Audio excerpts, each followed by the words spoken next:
Radiografía de Haití en la voz del primer ministro.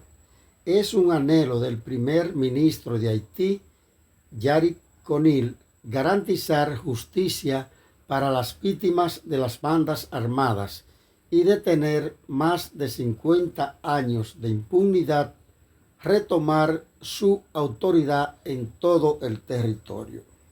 En Haití gobierna un consejo presidencial transitorio y un primer ministro interino desde el 3 de abril 2024.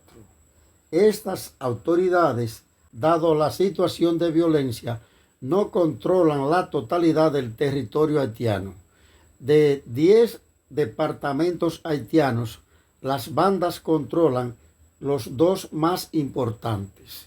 Las bandas controlan más del 85% de Puerto Príncipe y Actibonito, sí, donde está instalado el gobierno central, el aeropuerto internacional Toussaint Louverture.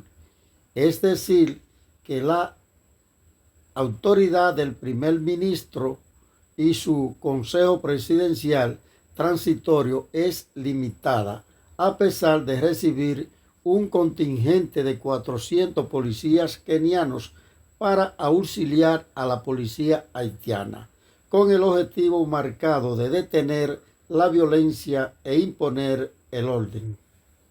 En una visita que hiciera el primer ministro de Haití a Washington, D.C., dijo 12,000 matones. Se refería el primer ministro Yarick O'Neil a las bandas armadas que mantienen la violencia y el caos en Haití. Tienen como rehenes a 12 millones de personas en Haití. Un principio jurídico dice, a confesión de parte, relevo de pruebas. Implícitamente, el primer ministro admite que los ciudadanos haitianos son rehenes de las bandas. Es lo cierto, pero las autoridades que se instalaron el 3 de abril 2024, sin que sea injusto decirlo, no han logrado doblegar a las bandas. Más de 600,000 ciudadanos haitianos han sido desplazados como consecuencia de las violencias impuestas por las bandas. La mitad de la población padece inseguridad alimentaria. La pregunta obligada es, ¿quién tiene más poder en Haití? ¿Las autoridades transitorias o las bandas? Probablemente el poder de las autoridades es imagen, un poder de Estado para la comunidad internacional, para las instituciones públicas, pero el poder en las calles de Haití en orden lo imponen las bandas. El pueblo haitiano se pregunta si las autoridades interinas serán capaces de controlar el territorio haitiano, de controlar las bandas.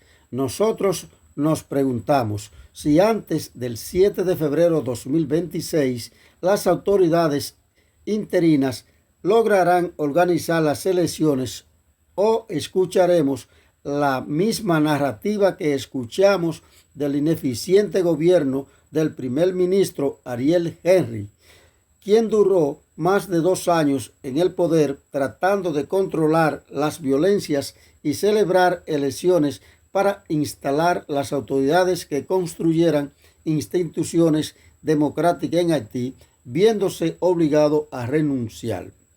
El buen desempeño del primer ministro Yarick O'Neil está bajo la lupa. Gobierna con una policía históricamente corrupta y 3 de los 9 miembros del Consejo Presidencial transitorio están siendo cuestionados por supuestamente haber exigido a un banco importante de Haití una cantidad de dinero determinada. Hay más de 200 pandillas diferentes en Haití que imponen el orden en las calles. Ante las miradas de las autoridades interinas, sería injusto pedirle que en tan corto tiempo eliminen los focos de violencias. El temor está en que las intenciones de frenar las violencias se diluyan con el tiempo y sea más de lo mismo.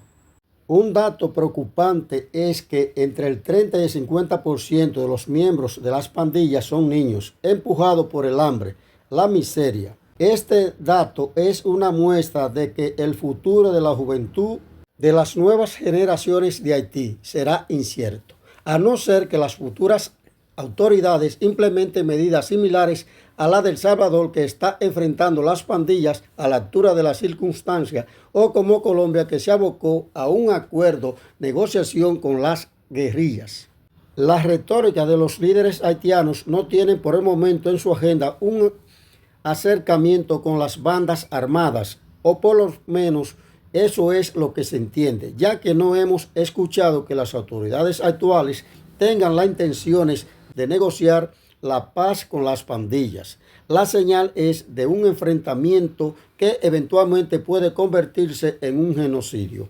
Más de 150,000 haitianos han abandonado el país en los últimos 18 meses con el propósito de brindarle un mejor futuro a sus familiares. El 70% de la infraestructura de salud en la capital haitiana no funciona. Haití no tiene muchas opciones que no sea enfrentar a las bandas y o acercarse a las pandillas para buscar un avenimiento y recuperar el control de los territorios, restaurando la seguridad. Restaurar la democracia, la cual no se ve a mediano plazo.